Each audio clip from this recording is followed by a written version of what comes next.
반갑습니다. 우리 평산교회 청소년 여러분, 일주일 동안 건강하게 잘 지냈나요? 부득이하게 교회에 나오지 못하고 온라인 예배를 드릴 수밖에 없는 우리 친구들 또한 주님의 이름으로 축복합니다. 하나님께서 주신 말씀과 또 찬양과 또 기도를 통하여서 청소년 길을 잘 보내서 정말 귀하고 멋진 우리 청소년 그리스도인들이 되기를 원합니다. 함께 즐거운 마음으로 온라인으로 예배를 진심으로 드리기를 원합니다.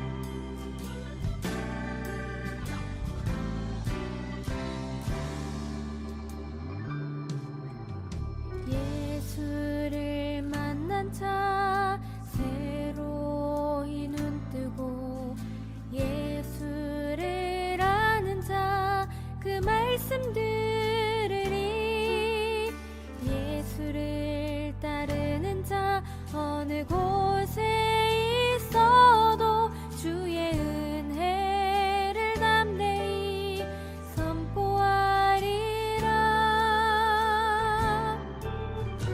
예수를 만난 자 새로이 눈 뜨고 예수를 아는 자 그 말씀 들으리 예수를 따르는 자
샬롬 반갑습니다. 청소년 여러분, 한 주일 동안 잘 지냈나요? 하나님께서 여러분들을 지키시고 보호하시기에 어디에 있든지 우리 친구들 참 즐겁게 지내리라 생각이 듭니다. 오늘도 주신 말씀을 가지고 함께 하나님의 말씀을 나누고자 합니다. 여러분, 결초보온이라는 사자성어를 들어본 적이 있습니까? 결초보온이란 한 번 입은 은혜는 잊지 않고 보답한다는 뜻의 사자성어입니다.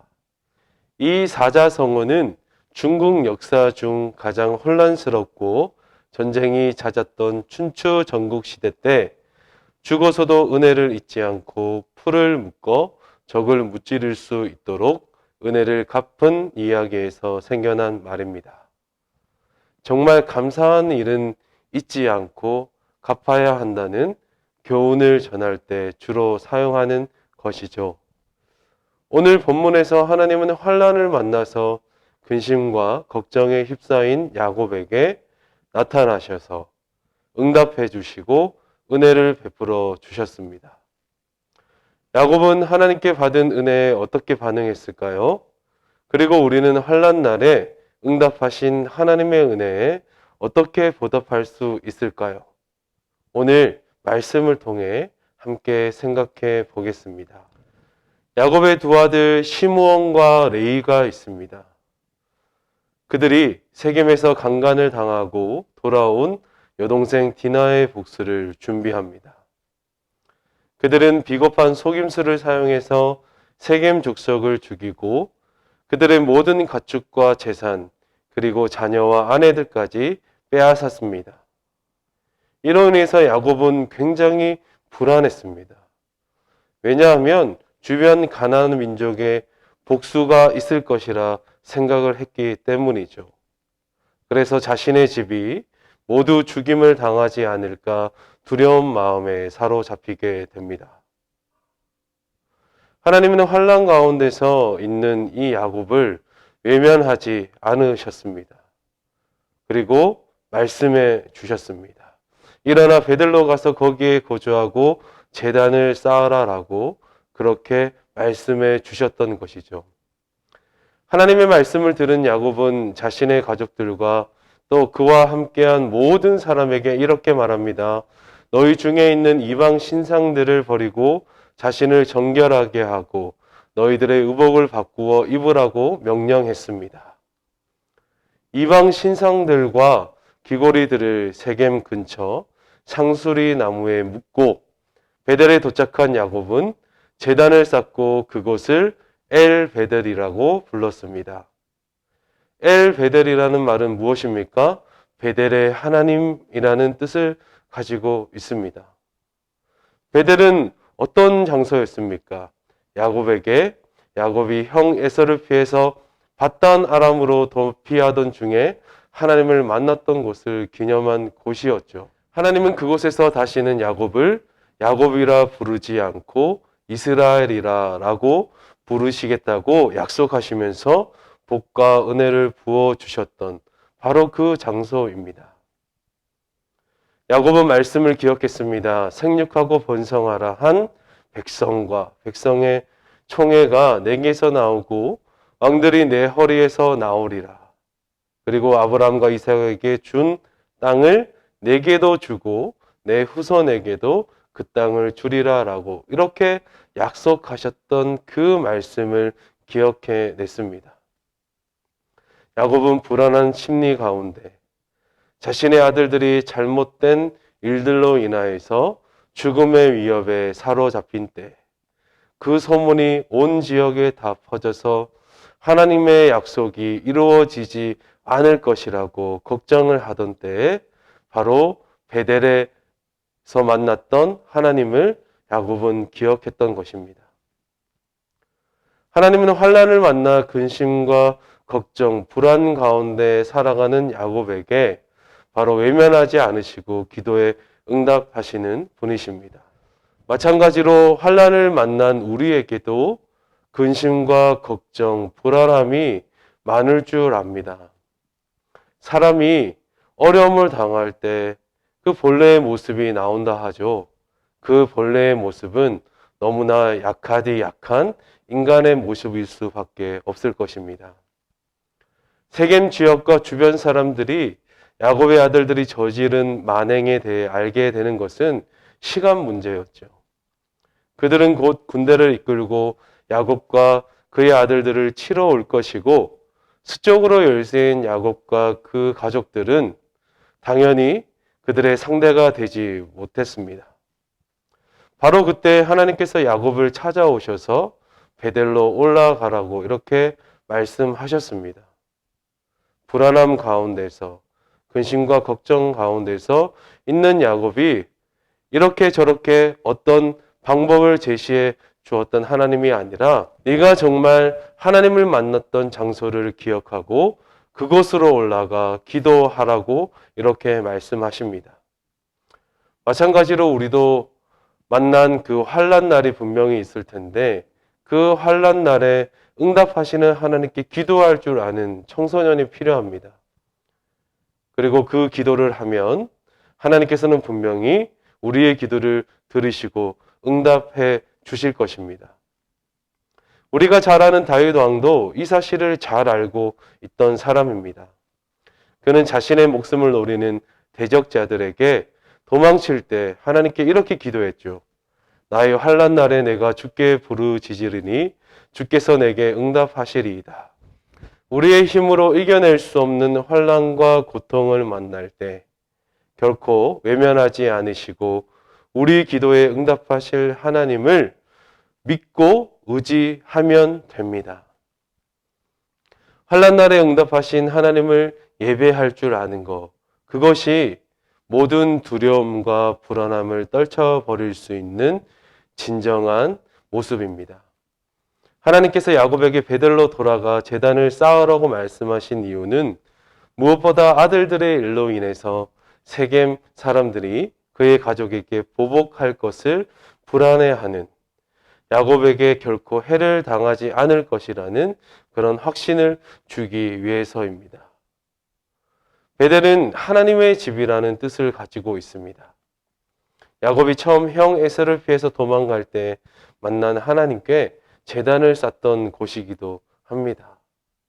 그러니 환난 날에 응답하신 하나님께 더더욱 예배를 드리는 것은 하나님의 집으로 피할 기회를 주신 이 하나님의 은혜에 대한 반응이라는 것을 알 수 있습니다. 야곱은 그렇게 환난 날에 응답하신 하나님의 은혜에 대해서 세 가지 반응을 보이죠. 첫째는 우상을 버리게 됩니다. 두 번째는 자신을 정결하게 됩니다. 세 번째는 옷을 갈아 입을 것을 이야기하고 있습니다. 이와 같은 행동은 야곱과 그의 가족들, 그리고 그와 함께한 모든 사람이 이제부터는 철저하게 여호와 하나님만을 섬길 것을 선언한 것입니다.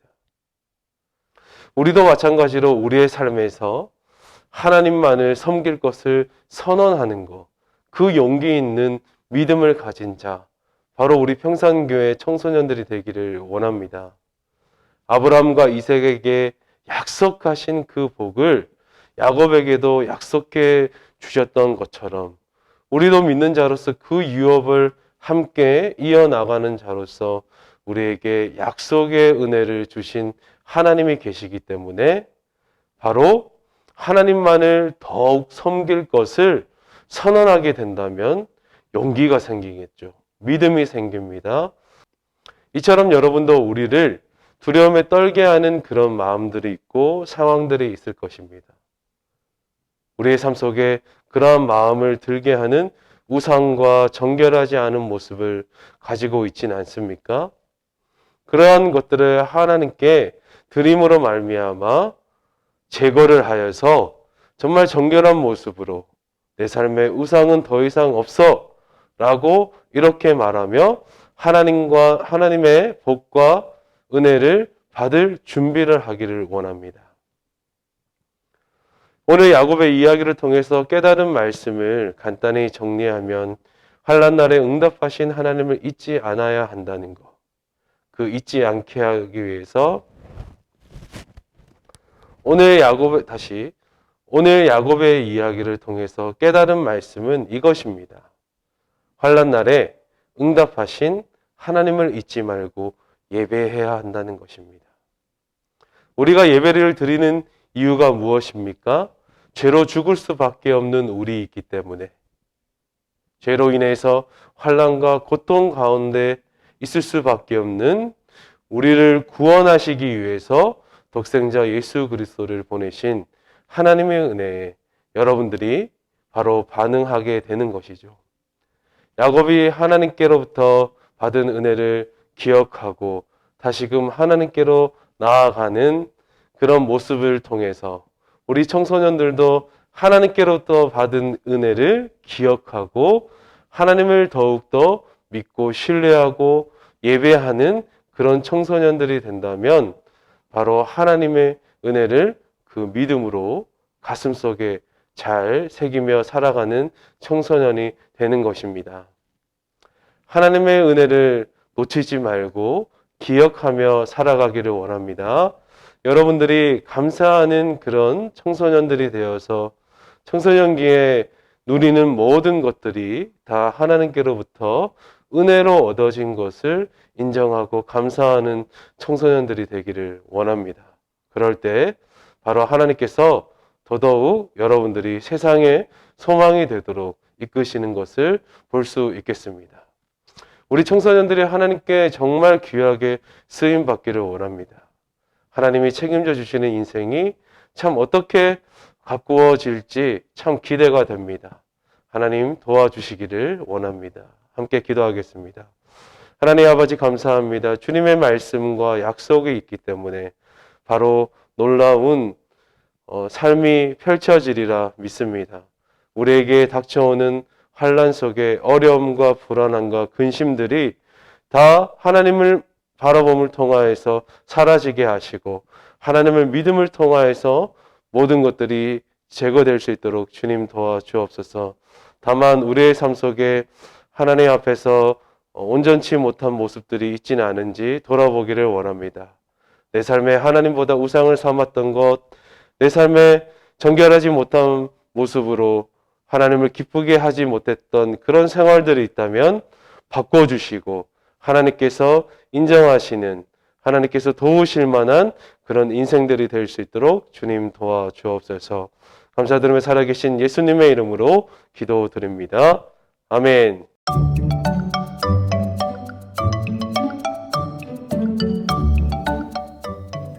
안녕하세요 여러분. 꿈코치의 웰컴 교실에 오신 여러분을 격하게 환영해요. 저번 주 미션 잘 수행했나요? 예배 시간 15분 전에 미리 참석하는 것이 미션이었죠. 평소에 예배에 항상 늦는 친구였다면 선생님이 깜짝 놀랐을 거예요. 이제 늘 예배에 일찍 참여해서 은혜 받는 청소년이 되기를 축복해요. 여러분은 지금까지 살면서 가장 속상한 순간이 언제였나요? 그리고 그때에 어떻게 그 속상함을 해결했나요? 여러 가지 방법이 있을 수 있을 것 같아요. 아주 매운 떡볶이를 먹는다든지, 그 생각이 나지 않을 때까지 친구들이랑 게임을 한다든지, 아니면 그냥 계속 잠을 잔다든지 말이에요.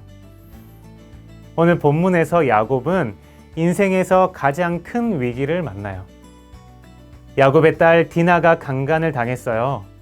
야곱의 아들 시므온과 레위는 참을 수 없어서 동생의 복수를 해요. 그 일을 저지른 당사자와 가족들을 죽이는 피해 복수였어요.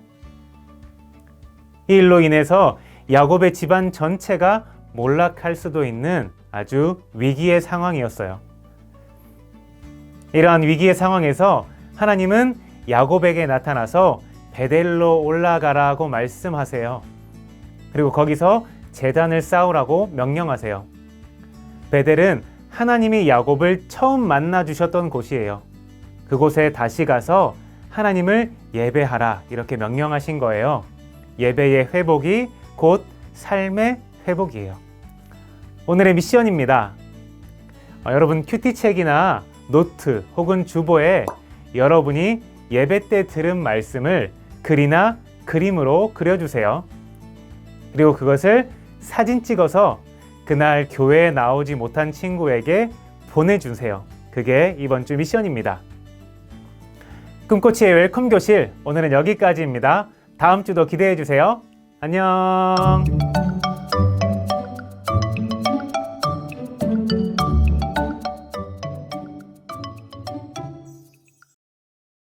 창세기.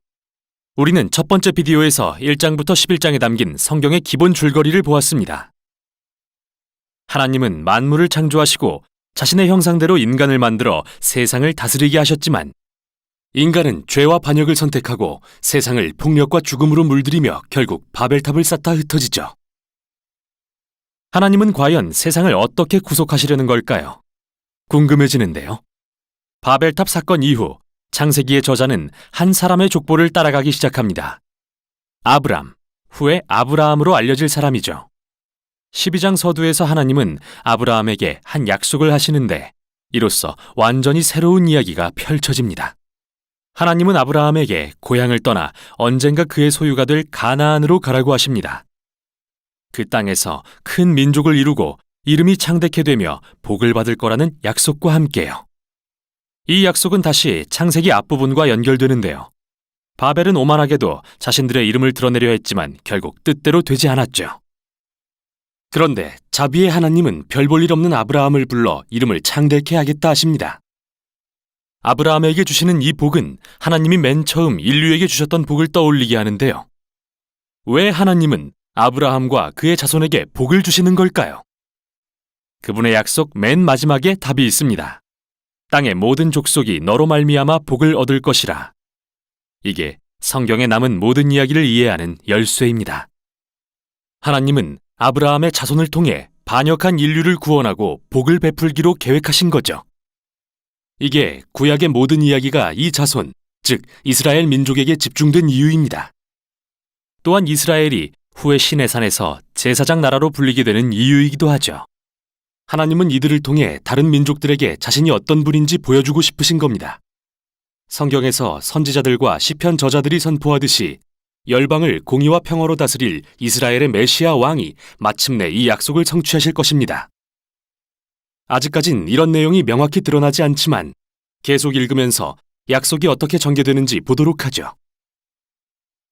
창세기의 나머지 부분은 아브라함과 그의 자손에 초점을 맞춥니다.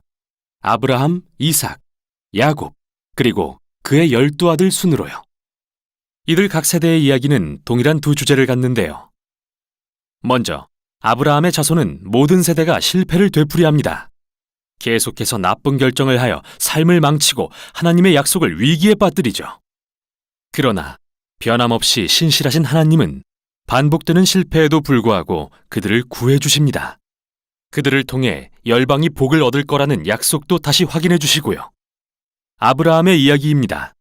하나님은 아브라함에게 큰 민족을 준다 약속하셨지만 그는 예쁜 아내 때문에 자기 목숨을 잃을까 2번이나 겁을 먹습니다. 심지어 부부가 아니라고까지 해서 이게 결국 모든 문제의 원인이 되고요. 뿐만 아니라 아브라함과 아내 사라는 아이를 갖지 못하는데요. 그러자 사라는 아브라함을 자기 여종인 하갈과 자기해서 또다시 많은 문제를 야기합니다. 하지만 하나님은 매번 아브라함을 구해주십니다. 15장과 17장에서는 심지어 아브라함에게 언약, 즉 공식적인 약속을 맺으십니다. 매우 유명한 장면이죠. 아브라함에게 밤하늘에 별을 세어보라고 하시면서 그의 후손이 이처럼 셀 수 없이 많아질 거라고 하십니다. 자식도 없고 앞으로도 그럴 가망이 전혀 없어 보이지만 아브라함은 하늘을 보며 하나님의 약속을 신뢰하죠. 그러자 하나님은 이 언약을 통해 아브라함이 여러 민족의 아버지가 되고 하나님의 복이 세상에 흘러갈 것이라 약속해 주십니다. 하나님은 아브라함에게 언약의 증표로 가문의 모든 남자아이에게 할례를 베풀라고 명하시는데요. 이건 그의 자손이 번성하는 게 하나님의 선물임을 기억하게 하는 상징이 됩니다. 마침내 아브라함은 많은 자식을 낳고 나이가 들어 생을 마칩니다. 이제 야곱이 주인공이 되어 더 드라마틱한 이야기를 이어가는데요. 그는 태어나면서부터 자기 이름처럼 속이는 자로 살아갑니다. 그는 장남에게 주어져야 마땅한 복을 빼앗기 위해 형 에서를 속이고 늙어 눈이 어두운 아버지를 속여 복을 가로챈 후 급히 도망갑니다. 그는 4명의 아내 중에서 오직 라헬만을 진심으로 사랑했는데 이 일로 가족 안에 경쟁 관계가 생깁니다. 야곱이 낮아진 단 하나의 사건이 있다면 삼촌 라반이 수년간 그를 속인 것입니다. 이제 상황은 완전히 역전됩니다. 겸손해져서 고향으로 돌아온 야곱은 아주 이상한 이야기 같지만 자기에게 복을 달라고 조르며 하나님과 씨름을 합니다. 역시 사람은 쉽게 변하지 않는가 봅니다. 그러나 야곱의 결단을 존중하신 하나님은 그에게 아브라함의 복을 베푸시며 이름을 하나님과 겨루어 이기다는 뜻의 이스라엘로 바꿔주십니다. 이제 창세기 마지막 부분에 이르러 야곱의 아들들이 등장하고 이야기는 절정에 이릅니다. 야곱은 11번째 아들 요셉을 다른 아들들보다 사랑해서 이런 특별한 옷을 지어 입히는데요. 이런 요셉을 미워한 10명의 형들은 그를 납치해서 죽일 계획을 세우지만 결국 이집트의 노예로 팔기로 결정하고 거기서 요셉은 감옥에 갇히게 됩니다. 정말 부끄러운 가족 아닌가요? 그러나 하나님은 요셉과 함께 하십니다. 요셉이 감옥에서 풀려나도록 도우시고 바로 왕이 그를 이집트의 총리로 세우게 하시죠. 요셉은 심한 기근에서 이집트 민족을 구하고 형들과 가족도 굶주림을 면하게 하는데요. 우린 여기서 다시 한번 아브라함 자손의 어리석음과 죄가 하나님의 신실하심과 만나는 것을 봅니다. 형들의 악함조차 생명을 구하는 데 쓰시는 신실하심을요. 실제로 요셉은 창세기 끝부분에서 이렇게 말합니다. 형들은 악을 꾀했지만 하나님은 그걸 선으로 바꾸사 많은 생명을 구원하게 하셨어요. 이 말이 전략적으로 창세기의 맨 끝에 나오는 이유는 단순히 요셉과 형들의 이야기를 넘어 창세기 전체를 요약하는 말이기 때문입니다. 창세기 3장 이후 이기적이고 악한 행동을 멈추지 않는 인간들. 그러나 하나님은 세상을 내버려두지 않으십니다. 신실하신 하나님은 인간의 실패에도 불구하고 여전히 복을 주려 하시죠. 특히 우리는 창세기에서 여자의 후손에 대한 신비로운 약속이 어떻게 발전하는지 볼 수 있는데요. 3장을 기억해 보세요. 상처 입은 승리자가 오셔서 뱀을 짓밟고 악의 근원을 이길 거라 하신 약속 말입니다. 저자는 이제 이 약속과 아브라함의 족보를 연결하는데요. 바로 여기서 하나님이 어떻게 열방의 복을 베푸시는지 밝혀집니다. 아브라함에서 시작된 이 약속은 야곱의 넷째 아들인 유다로 이어집니다. 49장에는 굉장히 중요한 시가 나오는데요. 나이든 야곱은 죽기 전에 12아들을 불러 축복합니다. 유다의 순서가 되자 그는 유다 지파가 이스라엘의 왕족이 되고 언젠가 한 왕이 나와 모든 민족이 그에게 순종할 것이며 온 세상에 에덴 동산의 복이 회복되는 약속이 이루어질 거라 예언합니다.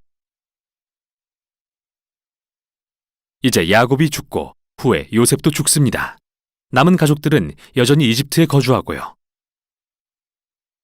창세기는 이렇게 미래에 대한 소망과 약속을 남긴 채 끝을 맺는데요. 앞으로 어떤 이야기가 펼쳐질까요? 궁금해서 다음 장을 열어보고 싶어지시죠? 바로 여기까지가 창세기였습니다.